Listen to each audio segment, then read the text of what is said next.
Hello dear WBCS exam comrade, তোমাদের প্রত্যেককে welcome. আমরা যেভাবে প্রতিটি বিষয়কে পুঙ্খানুপুঙ্খ ব্যাখ্যা সহ তার প্রতিটি অ্যাঙ্গেল পড়ার চেষ্টা করছিলাম সিভিল সার্ভিসকে ক্র্যাক করার জন্য, মূলত ডাব্লিউবিসিএসকে ক্র্যাক করার জন্য, আজকের টপিকে আমরা অ্যানশিয়েন্ট হিস্ট্রির আমরা রাইজ অফ মাগাধা পড়ব। এর আগের ক্লাসগুলোতে আমরা দেখে নিয়েছিলাম যে কীভাবে সিন্ধু সভ্যতার পরবর্তীকালে, হরপ্পা সভ্যতা পরবর্তীকালে আমাদের আর্য সভ্যতার বিস্তার হচ্ছে, ধীরে ধীরে 16টি মহাজনপদ আসছে এবং প্রতিবাদী ধর্ম আন্দোলন শুরু হচ্ছে, তার মধ্যে বৌদ্ধিজম, জৈনিজম এগুলো দেখে নিয়েছি। আজকের ক্লাসে আমরা দেখব যে কীভাবে মগধকে কেন্দ্র করে বিভিন্ন রাজবংশ তারা সাম্রাজ্য প্রতিষ্ঠা করছে, সাম্রাজ্য বিস্তারিত হচ্ছে এবং কীভাবে মগধের উত্থান হচ্ছে। তো আজকের টপিক মগধের উত্থান।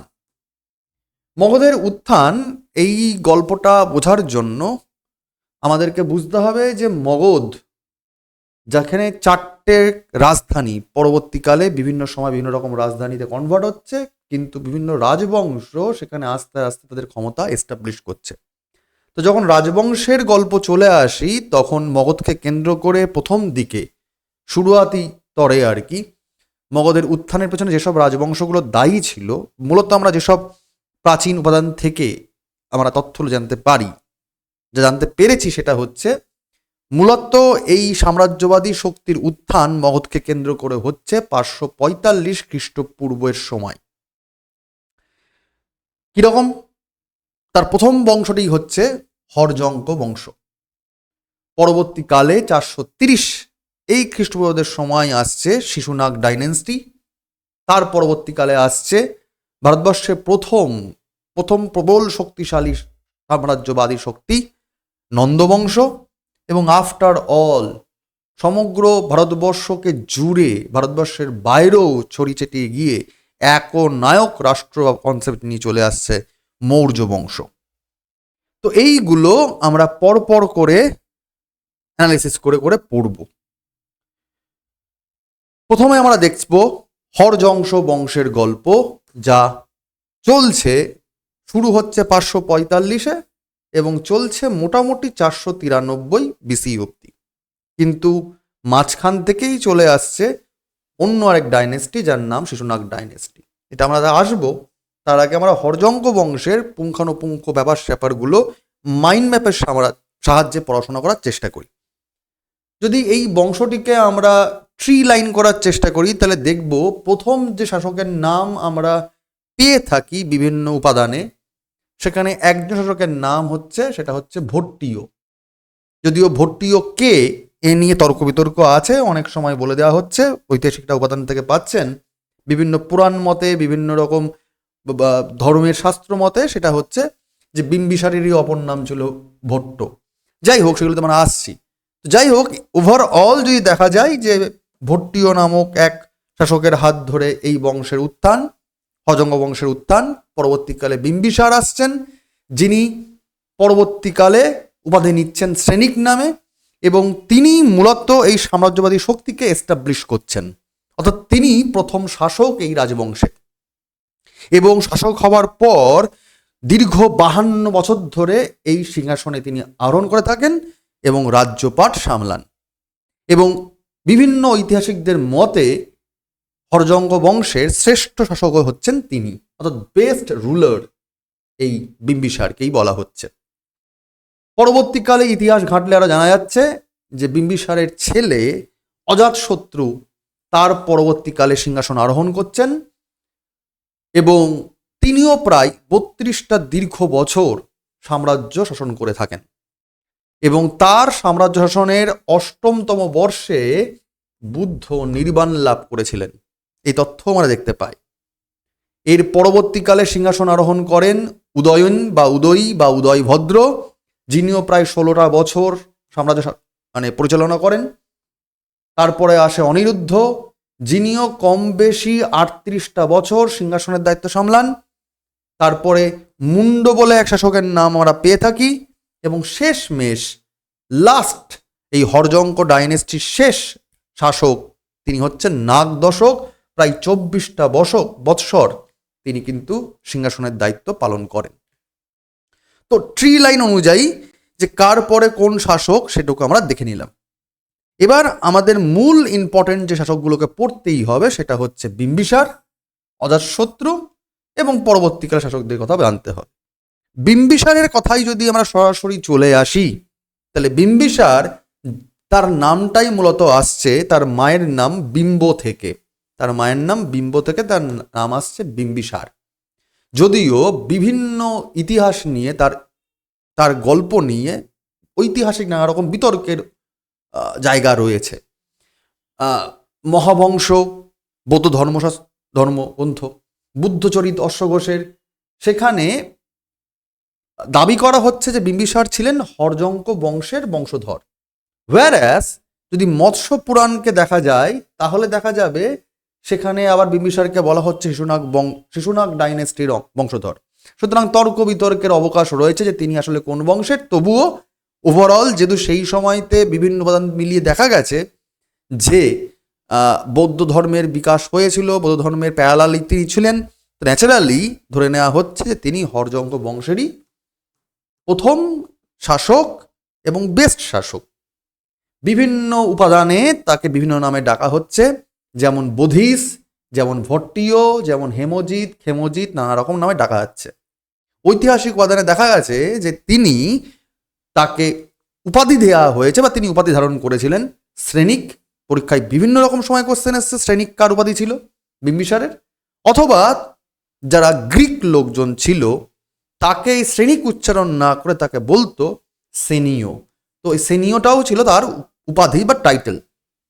যাই হোক, এই বিম্বিসার যার ইতিহাস নিয়ে গোলমেলে, তো যেটুকু ইতিহাসে তথ্য পাওয়া যায় তাতে জানতে পারা যাচ্ছে যে মগধের সাম্রাজ্য বিস্তার তিনি করছেন এবং তার অন্যতম নীতি ছিল শুধুমাত্র মারপিট নয়, বৈবাহিক সূত্র, বিবাহ সূত্রে আবদ্ধ হয়ে তিনি তার সাম্রাজ্যকে এস্টাবলিশ করছেন এবং বিস্তার করছেন। যেমন তিনি কাশী নামক যে জায়গা ছিল, মহাজনপদ ছিল, রাজ্য ছিল, তাকে অর্জন করছেন কোশল দেবীকে বিবাহ করে, কোশল রাজকন্যা তাকে বিবাহ করে। আবার বৈশালীর যে লিচ্ছবি রাজবংশ ছিল তার রাজকন্যা চেল্লনা দেবীকে বিবাহ করে তিনি বৈশালী অর্জন করছেন। এবং বৈশালী মানেই বুঝতে পারছো হিমালয় অঞ্চল। তো এই হিমালয় থেকে শিবালিক পেরিয়ে একদম পাদদেশ পর্যন্ত তিনি তার রাজ্যকে সুনির্দিষ্ট করছেন গঙ্গার উপত্যকা অঞ্চল অব্দি। অর্থাৎ এই একদম নেপাল থেকে শুরু করে তিনি গঙ্গার আবহাওয়া পর্যন্ত তিনি পুরো জায়গাটাকেই এস্টাবলিশ করছেন। পরবর্তীকালে তিনি বিদেহ রাজ্যের বিদেহ রাজকন্যা বাসবী দেবীকে বিবাহ করে বিদেহকে নিজের রাজ্যের অন্তর্ভুক্ত করছেন। এছাড়া যাকে আমরা পাঞ্জাব অঞ্চল বর্তমানে বলি, তার হরিয়ানা অঞ্চল আশপাশ দিয়ে কুরু রাজ্য, সেই অঞ্চলের যিনি রাজকন্যা ক্ষেমা দেবী তাকেও বিবাহ করে কিন্তু এই দিকেও তিনি ক্ষমতা এস্টাবলিশ করছেন। অর্থাৎ মগধকে কেন্দ্র করে তার ক্ষমতা কিন্তু অনেকটাই ছড়িয়ে ছিটিয়ে যাচ্ছে শুধুমাত্র বিবাহ বন্ধনে আবদ্ধ হওয়ার মারফত। তার মানে বৈবাহিক নীতিও তার কিন্তু অন্যতম গুরুত্বপূর্ণ নীতি ছিল সাম্রাজ্য বিস্তারের অস্ত্র হিসাবে।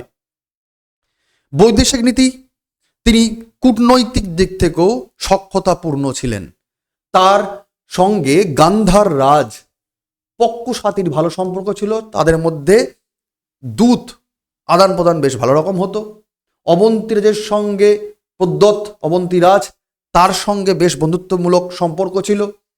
প্রদত্তদের কাছে বৌদ্ধদেশ যখন শরীর খারাপ হয় তখন বিম্বিসার তার যে রাজ চিকিৎসক ছিল জীবক তাকে প্রেরণ করেন এবং অবন্তীরাজ পদ্মতের চিকিৎসার দায়িত্ব দেন জীবককে। ইতিহাসতে জানতে পাচ্ছি আমরা বরুক রাজ রুদ্রায়ণের সঙ্গেও তার ভালো সখ্যতা ছিল।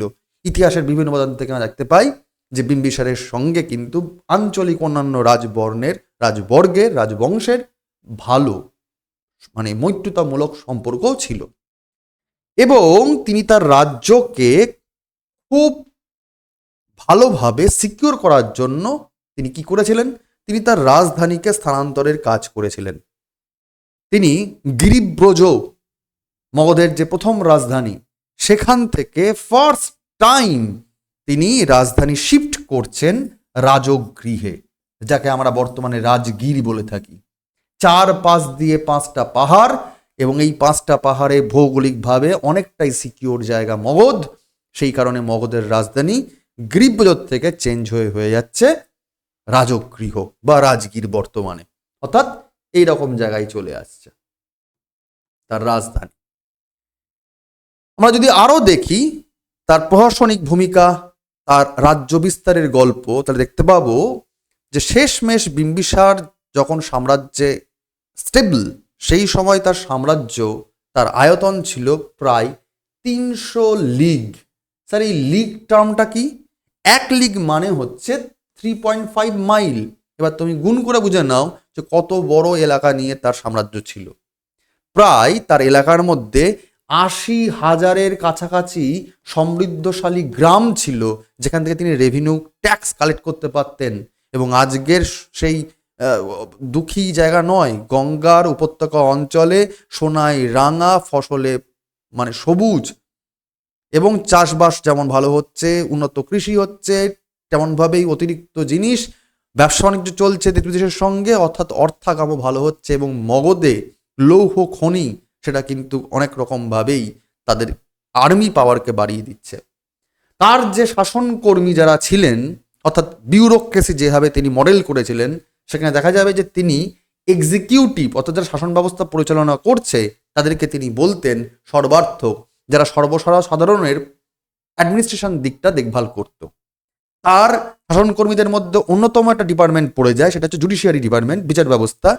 তাদের ডিপার্টমেন্টের নাম হচ্ছে বহবিক।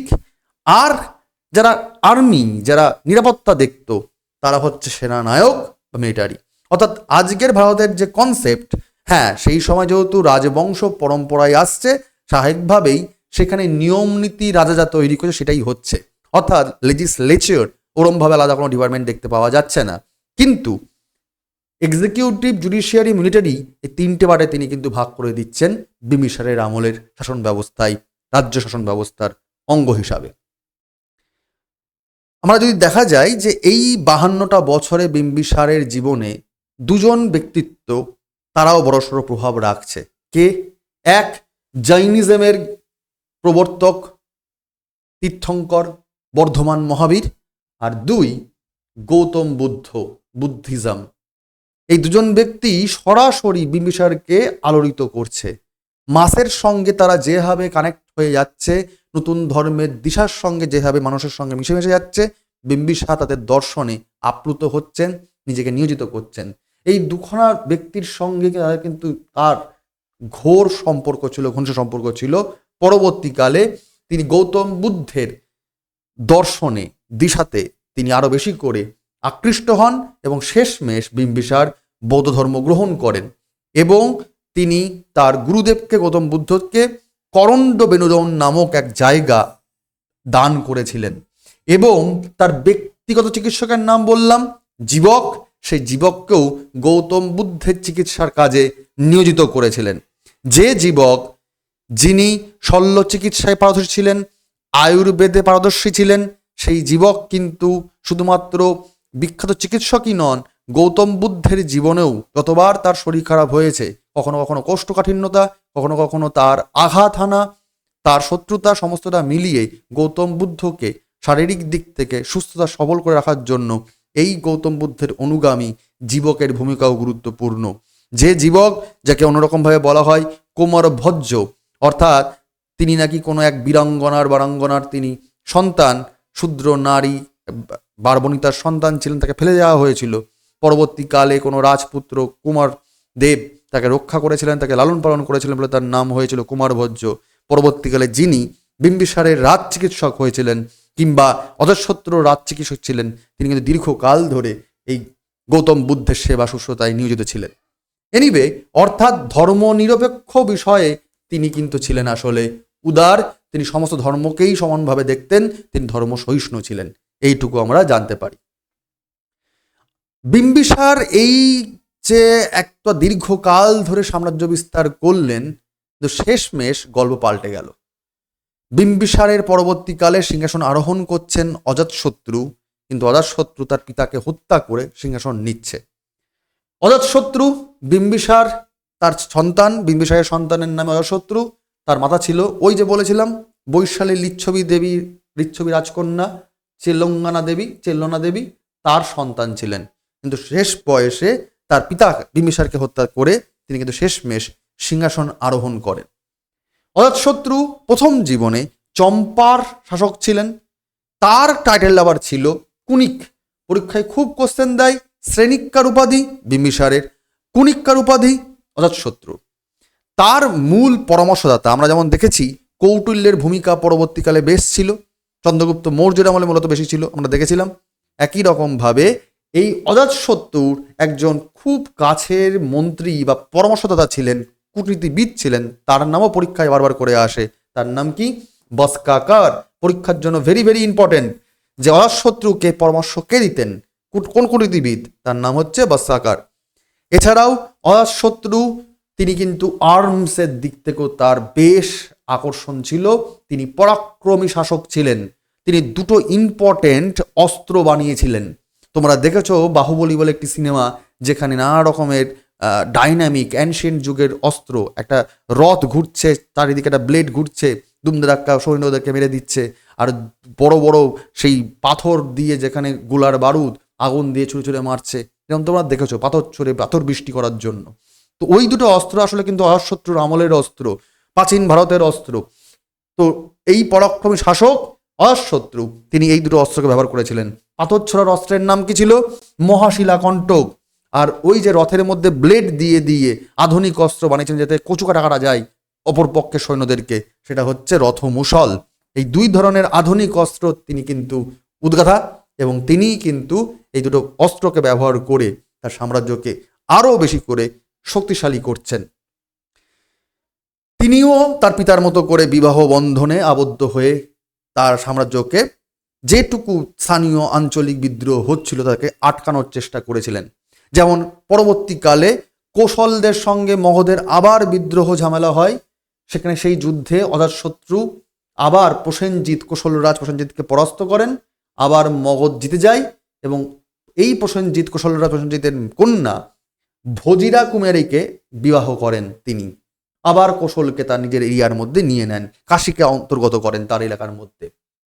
তার মানে বিবাহ বন্ধনে আবদ্ধ করেও তিনি কিন্তু আবার তার শান্তি প্রতিষ্ঠা করছেন বা সাম্রাজ্যকে স্থির রাখার চেষ্টা করছেন। তাই তিনিও যখন তার বাবাকে হত্যা করছেন তখনও তিনি কিন্তু প্রচণ্ড পরিমাণে মানসিক অবসাদে ভুগছেন।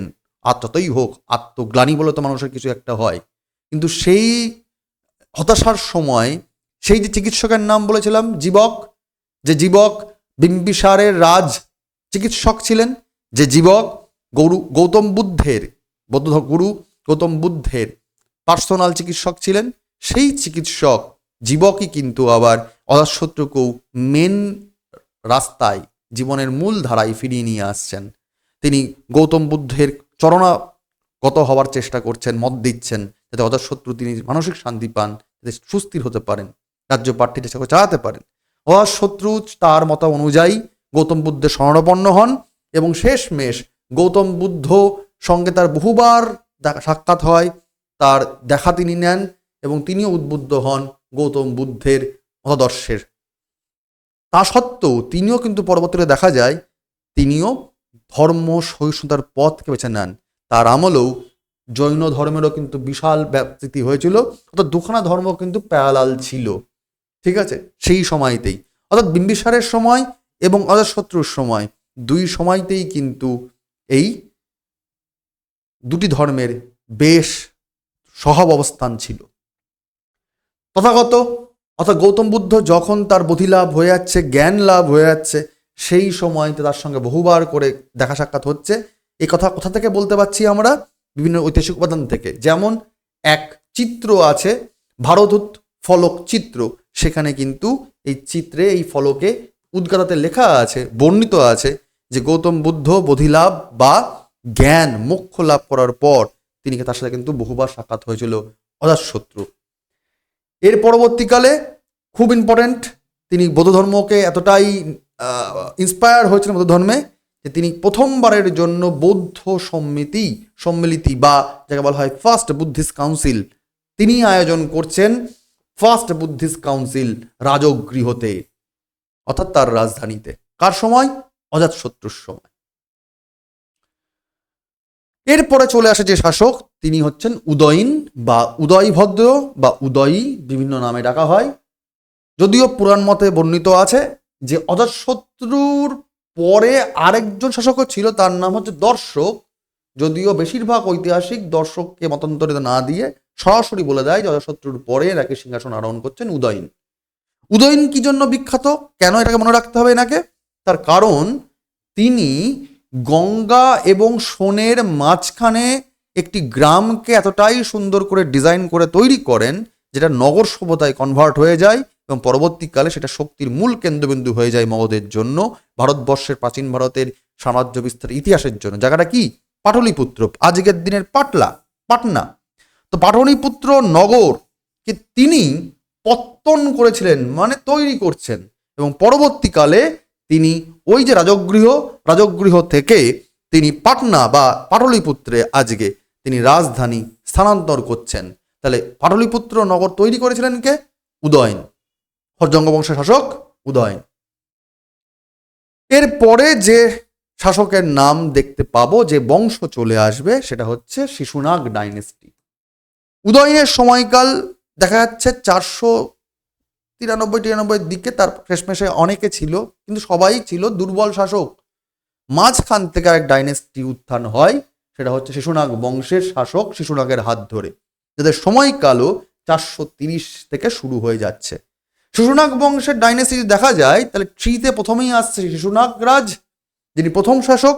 পরবর্তীকালে কালাশোক আসছেন, যার অপর নাম কাকবর্ণিন নামক অনেক জায়গায় উল্লিখিত রয়েছে। এরপরে এই কালাশোক বা কাকবর্ণিনের 10টি ছেলের নাম উল্লেখ আছে, যাদের মধ্যে শেষ ছেলের নাম হচ্ছে নন্দীবর্ধন। যদিও ইতিহাসে বলা হয় যে পরবর্তীকালে নাকি এই 10 ছেলেকেই খুন করে দেওয়া হয়, এবং খুন করে শেষমেশ যে বংশ এগিয়ে আসে, সেই বংশের নাম কি? সেই বংশের নাম হচ্ছে নন্দ বংশ। তো শিশুনাগ বংশের শেষটাই কাকবর্ণিক বা কালাশোক দিয়েই হচ্ছে। যাই হোক, আমরা যদি কালাশোকের গল্পে চলে আসি, তাহলে দেখতে পাবো, শিশুনাগের গল্পে চলে আসি, তাহলে দেখতে পাবো কি শিশুনাগ তিনি আসলে ছিলেন বৈশালীর রাজপুত্র।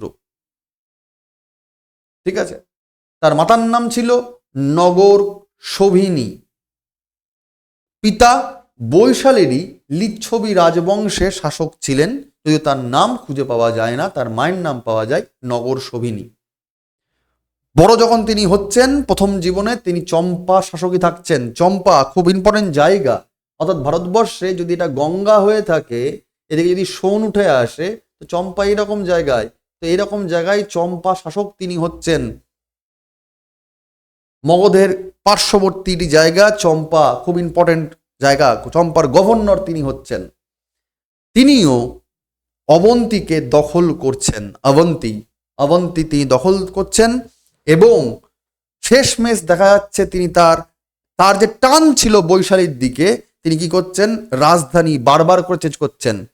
যে রাজধানী উদয়ভদ্র নিয়ে আসছে বা উদয়ন নিয়ে আসছে পাটলিপুত্র, সেটা কিছু সময়ের জন্য তিনি চেঞ্জ করে আবার সেই রাজগৃহে নিয়ে আসার পর, মানে রাজগৃহে নিয়ে আসার পর, তিনি তার আসল পৈতৃক যে টান ছিল যেখানে, অর্থাৎ বৈশালী, সেখানে তিনি স্থানান্তরিত করছেন, পার্মানেন্ট করে দিচ্ছেন। কে করছেন? শিশুনাগ করছেন। শিশুনাগ বংশের শাসক শিশুনাগ করছেন। তাহলে শিশুনাগ প্রথম শাসক, যিনি পাটনা থেকে, মানে পাটলিপুত্র থেকে রাজগৃহ হয়ে বৈশালীতে পার্মানেন্ট মগধের রাজধানীকে শিফট করে দিচ্ছেন। এরপর শাসক কালাশোক। বৈশালীতে তিনি সেকেন্ড বুদ্ধিস্ট কাউন্সিল আয়োজন করেছিলেন, এবং তিনি আবার রাজধানী স্থানান্তর করে দিচ্ছেন বৈশালী থেকে পাটলিপুত্রে। তাহলে হাত বাই হাত বারবার করে চেঞ্জ হচ্ছে। প্রথমে গিরিব্রজ, তারপরে রাজগৃহ, তারপরে পাটলিপুত্র, তারপরে বৈশালী, ফের পাটলিপুত্র চলে আসছে আবার কালাশোকের হাত ধরে। কালাশোকের 10টি সন্তান ছিল, যার নাম বলা হলো ফার্স্টেই, যে শেষ সন্তান, দশম সন্তান নন্দীবর্ধন, তাকেও হত্যা করা হচ্ছে, এবং হত্যা করা হচ্ছে এই নন্দ বংশের হাত ধরে। নন্দ বংশের উত্থান হচ্ছে। বলা হয় নন্দ, অর্থাৎ তার প্রথম শাসক মহাপদ্মনন্দ, এই মহাপদ্মনন্দ আসলে নাকি শূদ্র ছিলেন, এবং তার হাত ধরেই নন্দ ডাইনেস্টির সূত্রপাত হচ্ছে। নন্দ ডাইনেস্টি ভারতবর্ষের প্রথম এক রাজবংশ যারা বৃহত্তর সাম্রাজ্য বা এক রাষ্ট্র করার দিকে এগিয়ে যাচ্ছে। তারা উচ্চ আগ্রাসী এবং বৃহত্তর ভারত নামক রাষ্ট্র তৈরি করার কাণ্ডারি। এই নন্দ বংশের ইতিহাস আমরা জানতে পারছি বিভিন্ন ঐতিহাসিক উপাদান থেকে, যেমন হাতিগুম্পা লিপি, যেমন মিলিন্দ পঞ্চহ, যেমন অর্থশাস্ত্র, যেমন মুদ্রা রাক্ষস। এই ঐতিহাসিক উপাদান থেকে আমরা নন্দ বংশের ইতিহাস জানতে পারি এবং জানতে পারি এদের বংশের সময়কাল হচ্ছে মোটামুটি 364 থেকে 324 খ্রিস্টপূর্ব। দুখানা শাসক মূলত ইম্পর্টেন্ট, এক মহাপদ্মনন্দ আর দুই ধনানন্দ। মহাপদ্মানন্দ তিনি নন্দ বংশের ফাউন্ডার। তিনি এতটাই অ্যাগ্রেসিভ ছিলেন যে তার নাম হচ্ছে উগ্রসেন। তিনি বিশাল বড় এক দলের দলপতি ছিলেন। তার সেই দুর্দ্বন্দ্ব প্রতাপ, যে আগ্রাসন, সেই আগ্রাসন দেখে গ্রিকরা নাম দিয়েছিল তাকে অ্যাগ্রেমিস। এবং তিনি সমস্ত উত্তর ভারতের শাসকদেরকে, এই যে মহাজন পদগুলো ছিল, প্রতিটা মহাজন পদের শাসকদেরকে তিনি খতম করে দিচ্ছেন এবং পুরো গোটা উত্তর ভারতকে জয় করে নিচ্ছেন। তার জন্য তাকে বলা হতো সর্বক্ষত্রিয় ছেতা বা একরাট। একটা বিশাল বড় সাম্রাজ্য, বিরাট সাম্রাজ্যের তিনি মালিক, তিনি সম্রাট, তিনি একরাট, তিনি সর্বক্ষন্ত্রাত্মক, অর্থাৎ তিনি সমস্ত ক্ষত্রিয়দেরকে খতম করার কাজ করছেন। তাকে বলা হতো দ্বিতীয় পরশুরাম। অর্থাৎ গোটা উত্তর ভারতকে তিনি এক জায়গায় জড়ো করছেন এবং বলা হচ্ছে তিনিই ছিলেন ভারতের প্রথম শূদ্র রাজবংশের প্রতিষ্ঠাতা। তিনিই ছিলেন ভারতবর্ষের প্রথম শূদ্র রাজবংশের প্রতিষ্ঠাতা। কে? মহাপদ্মনন্দ। এ বিষয়ে একটা জিনিস মনে রাখতে হবে আমাদেরকে, যে first historic ruler of India যদি বলা হয় বা নর্থ ইন্ডিয়া বলা হয়, প্রথম ঐতিহাসিক শাসক কে উত্তর ভারতের? তাহলে অ্যান্সার চলে যাবে মহাপদ্মনন্দের দিকে।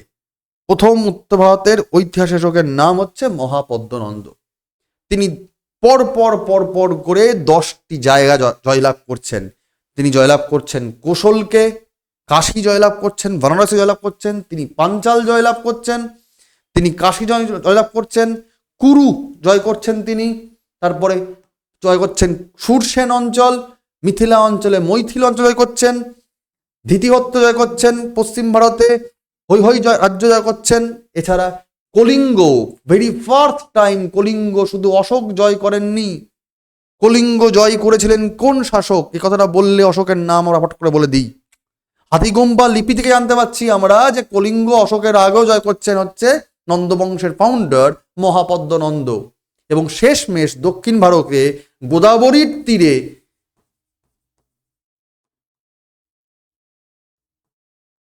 যে অঙ্গ মহাজনপদ ছিল তার নাম হচ্ছে অশোক। অর্থাৎ দক্ষিণ ভারতের দিকেও তিনি অগ্রসর হচ্ছেন। কে? এই ব্যাপক রাজার নাম কি? মহাপদ্মনন্দ, যাকে সর্বক্ষত্রিয় চেতা বা একরাট বলা হচ্ছে। তাকে এমনি এমনি নামগুলো দেওয়া হয়নি, এমনি এমনি বলা হয়নি। ভারতের প্রথম ঐতিহাসিক শাসক, বিশেষ করে উত্তর ভারতের জন্য মহাপদ্মনন্দ। তার পরবর্তীকালে ধনানন্দ ছিলেন এই নন্দ বংশের অন্যতম শাসক।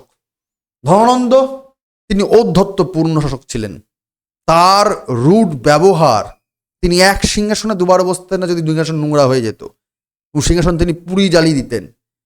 এই ধনানন্দ তিনি প্রচণ্ড অত্যাচারী ছিলেন, তিনি প্রচণ্ড দাম্ভিক ছিলেন তিনি। যদিও ধনানন্দ আলেকজান্ডারের কালের সমসাময়িক ছিলেন।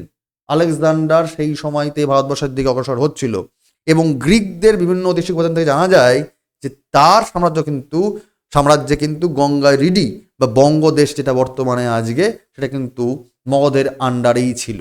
এবং তার সঙ্গে সঙ্গে প্রাচ্য অর্থাৎ প্রাচী অর্থাৎ মগধ, বিদেহ, কাশী, কোশল, পাঞ্চাল, সুরসেন, মহানন্দের মতো না হলেও অনেকখানি জায়গায় কিন্তু তার আন্ডারে ছিল। এই ধনানন্দের বিশাল বড় এক সেনা ছিল, যার মধ্যে 20,000 ছিল অশ্বারোহী বাহিনী, 2 লাখ ছিল পদাতিক বাহিনী, 2,000-এর বেশি ছিল রথ, আর প্রায় 3,000-এর মতো ছিল হস্তি, হাতি, যেটা যুদ্ধের কাজে লাগানো হতো। ট্রেন্ড হাতি ছিল। এছাড়া ধননন্দের আমলে কিন্তু পণ্ডিত ব্যক্তিত্ব, কালচারাল শিক্ষাটাও বেশ জোরদার ছিল। সংস্কৃতি পীঠস্থান ছিল পাটলিপুত্র, পাটনা, যেখানে বেশ কিছু ইম্পর্টেন্ট পণ্ডিতের নাম আমরা জানতে পারি, যেমন উপবর্ষ, পাণিনি, যেখান থেকে ব্যাকরণের সৃষ্টি হচ্ছে অষ্টাধ্যায়ী থেকে। এছাড়া ঋষি কাত্যায়ন, বড় রুচির মতো বেশ কিছু উল্লেখযোগ্য পণ্ডিত ব্যক্তির সংস্কৃত পাঠশালা, সংস্কৃতি শিক্ষার যে জায়গা, মূল কেন্দ্রস্থল, সেটা কিন্তু পাটলিপুত্রে চলে আসছে। ব্যাপারটা যদিও একই, তো পাটলিপুত্র তৈরি হয়ে যাচ্ছে। কিন্তু শেষমেশ এই উগ্র শাসকের হাত থেকে, দাম্ভিক শাসকের হাত থেকে আরেক কূটনীতিক চাণক্য, সেই কৌটিল্য, তার বুদ্ধি পরামর্শেতে আরেকজন শাসকের উত্থান হচ্ছে, আরেকজন শাসক উঠে আসছে। বলা হয় নাকি ধনানন্দের সমস্ত সন্তানদেরকে হত্যা করে শেষমেশ উঠে আসছে কৌটিল্য বা চাণক্যের বুদ্ধি পরামর্শতে চন্দ্রগুপ্ত মৌর্য বংশের প্রতিষ্ঠা করছে। আজকে আমরা এই অবধি পড়ব, কারণ মৌর্য বংশ থেকে ভারতবর্ষের মগধকে কেন্দ্র করে বিশাল বড় সাম্রাজ্য বিস্তারের যে ইতিহাস, তার ডাইমেনশন পুরো পাল্টে যাবে, তার অ্যাডমিনিস্ট্রেটিভ স্টাইল পুরো পাল্টে যাবে। মৌর্য শাসন ব্যবস্থা আমরা যে ডাব্লিউবিসিএস এর জন্য পড়াশোনা করছি, সেইখানে ডাব্লিউবিসিএস এর যে বিউরোক্রেটিক পার্ট, তো সেই বিউরোক্রেটিক পার্টটা কিন্তু মৌর্য বংশে বেশ প্রভাবিত। সুতরাং ডাব্লিউবিসিএস নয়, ইন্ডিয়ান সিভিল সার্ভিসের জন্য খুব কানেক্টিং। তো এই বিষয়গুলোকে আমাকে যদি উপলব্ধি করে পড়তে হয়, অ্যানালিসিস করতে হয়, তাহলে ডিফারেন্ট ক্লাস লাগবে, অ্যানালিটিক্যাল ক্লাস লাগবে, একটা সেপারেট ক্লাস লাগবে। তো আজকে আমরা যেটুকু পার্ট পড়লাম সেটা হচ্ছে মৌর্য বংশের আগে অবধি। তোমরা চোখ রাখো, টেলিগ্রাম গ্রুপে জয়েন করে যাও, ডেসক্রিপশন বক্সে দেওয়া আছে, নোটগুলো ওখানে দেওয়া হচ্ছে, পড়তে থাকো। দেখা হবে পরের ক্লাসে। Thank you, best of lakh.